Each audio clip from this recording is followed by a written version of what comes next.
Because I prayed this word, I want. Sappho, translated by Anne Carson.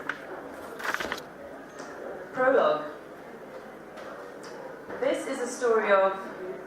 Did you ever have a sister? Yes, her name was Katarina. Did you ever have a sister? Yes, her name was Melissa. Did you ever have a sister? Yes, her name was Serena. On Amen Corner, I have had many sisters. Did you ever have a sister? Yes, I have had 3. Janine, Jasmine, Jean. Did you ever have a sister? Yes. Na Rua do Bonfim, I have had many sisters. This is a story of sisters. What was your mother's name? Tell us her name. Her name was Gloria. Tell us what happened. I saw from the window. I saw from the door, where the net curtain was blowing in the purple sky. He was cold. He was very cold, and so he turned it on, a small electric fan heater. I have heard it whir on other nights. He was in the bath. There was a purple towel lying on the floor. They say perhaps the towel tipped it, or he might have knocked it with the beam of his head or the tip of his elbow. He was in the bath. His wife found him. What is her name? Sounds like... His wife found him in the bath. She was carrying shopping bags. His wife found him, they say, all the water sparkles, spilling over and out of the bath. There was no screaming. They say she wiped her hands and called an ambulance. But he was already dead. Yes, he was already dead. Electrocuted. Yes. Alone. Yes. There was no screaming. No, I heard no screaming that day. Nobody saw it. There were no witnesses, except us. But my eyes are old, yes, and so are mine. And the net curtain was blowing through the window into the purple sky. Amen Corner. Levo a minha mãe comigo, de modo que eu não sei dizer. Levo minha mãe comigo, pois deu-me seu próprio ser. Elsa Soares. I take my mother with me, although she has already gone. I take my mother with me, perhaps because we are so similar. I take my mother with me in a way I don't know how to tell of. I take my mother with me because she gave me her own being. 1. Melissa is born. Baby Melissa never cried. Sleep, her mother said, and she would.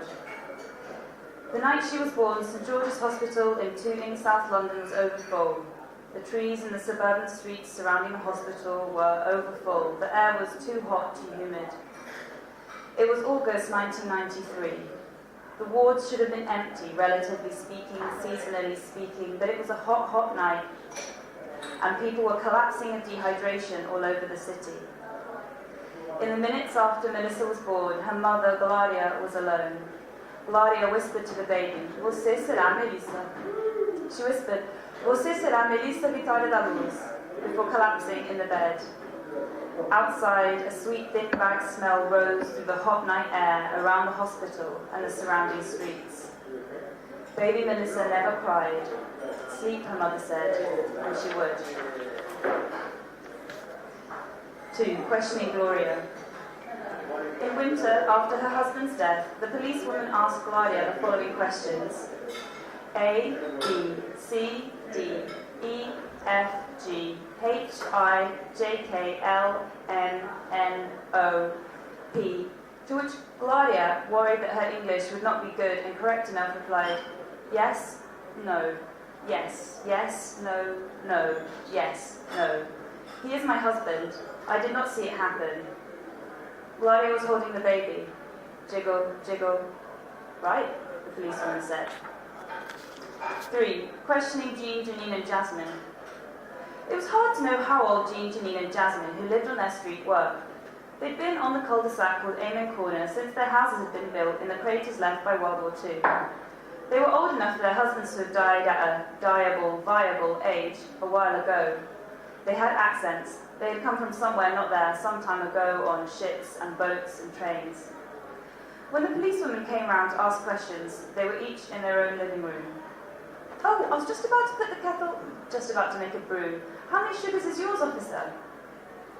In answer to the policewoman's questions, Jean said, "Oh yes, I've known Gloria and her husband, I suppose the man you're calling the deceased, since they moved to the street, it would have been about 2 years ago.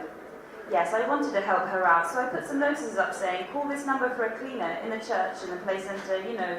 She was already pregnant, the most glowing look, it always is." In answer to the policewoman's questions, Jasmine said, Tuesday 5 p.m, let me see. Yes, I was watching Neighbours, ironic really, because I was sat by this window here, and when the break starts, I see Gloria, who is, of course, my neighbour, walking by holding shopping bags, and the break starts. Holding shopping bags. And so I suppose it would have been about when the break is, which is always 20 past. But you say he was already dead? Gosh. In answer to the policewoman's questions, Janine said, yes, the baby was with me. She often leaves the baby with me when she's up shopping or cleaning houses. Why didn't she leave the baby with her husband? Well, I don't know, but isn't it lucky that she didn't? Gosh. 4. Waiting. That winter was cold, and the dark came in the afternoons. For the 2 weeks, they slept at Jasmine's, where the heating was on. In the cot next to the bed, Claudia listened to her daughter's baby body breathe. 5. An accidental death. How long did she wait? How many nights? By that time it should have been spring, but all the air and all the underfoot streets were full of cold. Each daytime was dark with cloud. News came in a letter. Accidental death. The police closed the case completely. 6. The body is released. The police released the body. Gloria had £5.97 in the bank and no savings. She used all of it plus another £876 she didn't have to send the corpse body to Brazil. Sitting in the bank on the high street, her baby quiet on her lap, she asked to take out an overdraft. That night, Gloria thought of the hot red mud earth in a small hot town and of a body underneath. She got on her knees and made a sign of the cross. 7. And then? And then, and then.